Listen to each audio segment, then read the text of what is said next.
So making up my motor mount tabs. Obviously you got your handy dandy cardboard. What I did is I started with that on there, and I had it this size, and I just kept on cutting it down until it fit on the frame, and then I cut these down. So that's my inner one, outer one.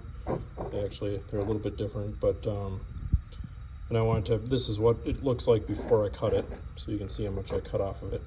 I'm using 5/8 bolts because that's what these holes that came in the mounts are. The original, universal motor mounts came like this, which is all fine and dandy, except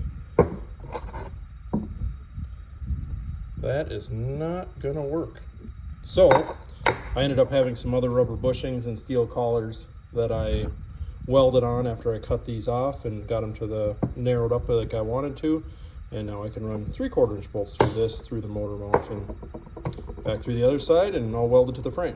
So that should work good. I'm gonna get this one sanded down, get this one cut and fit, and I'll burn them all in and rip the motor out again, and